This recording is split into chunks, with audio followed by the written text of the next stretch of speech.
my Vortex, and I've got no idea what I want to do a video about, but I thought I'd do a quick update video because I posted the video for a while. You may notice my hair is slightly shorter than a haircut. I guess I'll just wax verbatim about something I would. I think the vague idea I had was to talk about. I think there is definitely an increasing sense of hopelessness and absurdism which has seeped into the mass consciousness of this world, and I'm no exception to that. This sort of feeling of meaninglessness, a lack of meaning, and just a sense of the absurd in life. I think in some ways a lot of this is a result of just the fact that we can access, well, the two things actually in play here.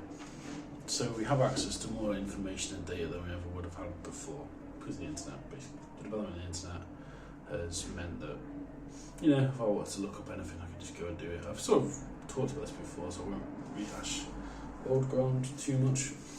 But also misinformation is just believed actually more readily, actually, in some funny respect. I think my mate Jamie's done some documentaries about this, how there are parallels to the spread of like conspiracy theories and misinformation, which was a phenomenon that occurred when the original printing press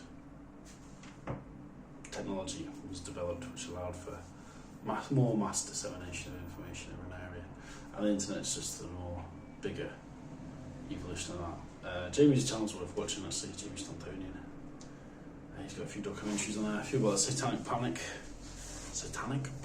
and also Moral Panic about Satanism in the 80s, I think it was, and also it's just a good, interesting channel. Watch it, I guess. But yeah, I think, to be honest, one of the ways I've been coping with this, a lot of it's information fatigue maybe as well, right? Like, we are probably a good idea a lot of the time, though you can only do it a bit, is to take a break from the entire information ecosystem. So what do I mean by that? I mean Facebook, Twitter especially. I mean, everyone, I think, who's used Twitter at least a bit has become embroiled in this situation where you, I don't know, get into a minded discussion or get into one, and then before you know it, it's an hour or two and you're just arguing with random people online. No, arguing and having debates in and of itself is fine, because that's discourse, that's how we make progress. Be challenged, don't just exist and people just agree with it, because you'll never evolve as a human being. You'll never learn anything new if you've never been challenged in life. You've never learned anything really. But I mean, basically, I think you can definitely experience this whole phenomenon of information fatigue, I'd say, where it's just too much. And I think if you have any level of intelligence as well, you sort of do realise, and I've been realising this, we're talking to a mate of mine who comes around it quite often, like, about, there's just so much corruption, so much, but then in the world itself, there is so much complexity. The nature of the world itself, I think, in many ways, there's a huge complexity to what the world is. We're literally skeleton, mech, armor, flesh armor, skeletons with mech, flesh armor. But look, I'm a brain. I'm a piece of meat that can somehow think. Like, we don't think about that often, but it's crazy. I have holes in my face which I can look out, and my light bounces off things. The information goes into my brain, and then it gets processed into, like in this instance, literally me looking at myself. on a bloody phone, which is a piece of technology that we, basically evolved monkeys, invented to sort of not be able to think like we do or be sentient, but made to be able to do tasks. And then some people have this idea that there's this big, like, Jesus God guy, put a guy with a big white beard, which I'll actually be in 40 years. I'll be a guy with a white beard in 40 years. It's already happening already. Like, I'm not saying I'm God, I'm just saying it's just the weird ideas that human beings come up with. But I think probably one of the best ways of dealing with the fact that even the cleverest people are ignorant in some ways. Like Isaac Newton, incredibly clever about physics. Did the guy fuck? Did he bollocks? He was a virgin his whole life. Newton did not fuck. Newton did not know about... He was probably, I don't know, like, Newton didn't know anything about sucking titty or whatever. Or like sucking ass, eating ass, you know. Isaac Newton didn't know about that. So, everyone has their strengths and weaknesses. I'm just taking a piss now. My hair looks better, I think, anyway. We need to take it down to a more superficial base level. But, yeah, I don't know what my point was really. I just thought I'd do a video. I am a live mic, by the way, I know you'll see this. I'm fine. I am indeed alive. I just had a haircut. it took a few weeks. But no, I didn't really have anything to talk about, so I just thought, yeah. But basically, I should get back to my point. I think the world's always been absurd. I think Camus was pretty accurate, and you know, definitely like in terms of like finding meaning. You know, like I read the myth of Sisyphus a long time ago.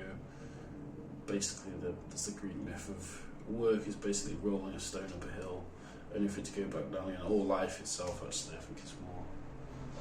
That's more what the metaphor's about, of the legend or the myth. And that's sort of what life is, really. You are aiming to improve your lot, but I mean, when you really consider it, I mean, basically,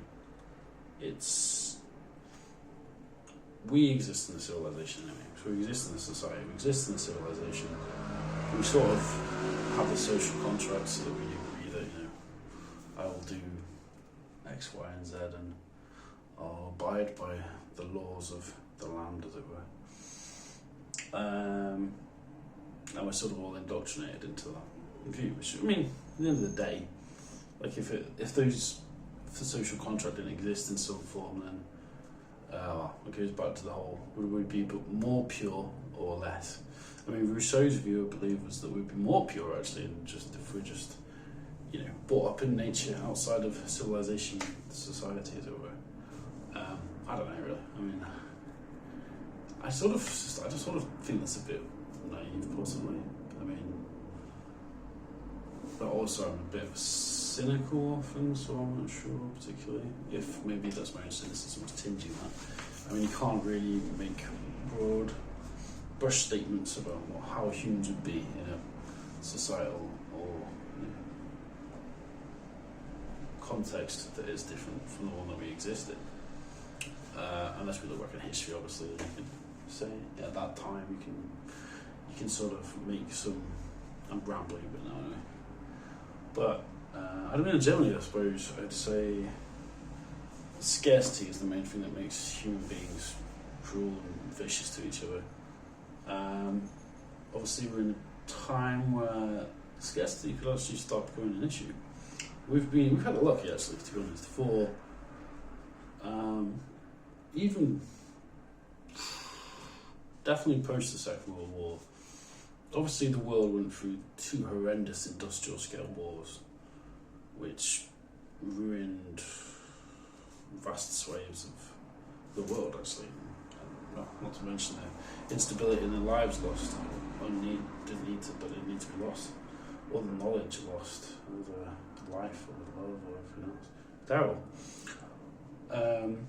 But post the Second World War, there was like a sort of consensus feeling around the world that things were getting better. You know, we had the creation of the welfare state in the UK, at least, with the creation of the NHS. There was a new optimism, maybe. And that's, I mean, I think sometimes we fail to recognise that history has been violent, bloody, and it's been a real struggle, a power struggle between competing ideologies, tribes, all this sort of thing. I think sometimes we take it for granted how good we've had it for a while. And I'm not saying things are perfect. Things definitely need improving, and we are in a sort of crisis moment with the environment, with government trust. People don't trust government anymore. They don't trust public servants, you know, like politicians or whatever. They just don't trust these people anymore because, and unfortunately, as a result of that distrust, you know, we've got people like Trump, populists, sort of filling the gap. I don't know what the solution is. I'm just sort of rambling. I'm just like reading off all the thoughts of the week. I just call this philosophical ramble of the week or whatever you should call it. But yeah, it's.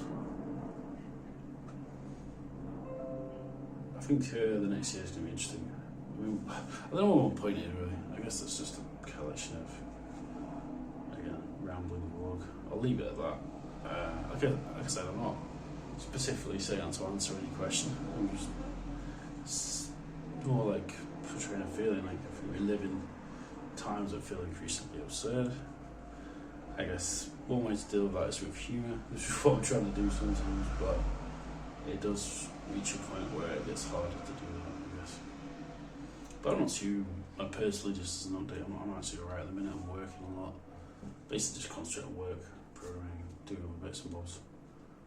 But, you know, it's not really that interesting to be honest. I'm just a guy who's doing some stuff. I'll leave it at that. No, it takes. Like and subscribe if you like such shit. Alright, bye.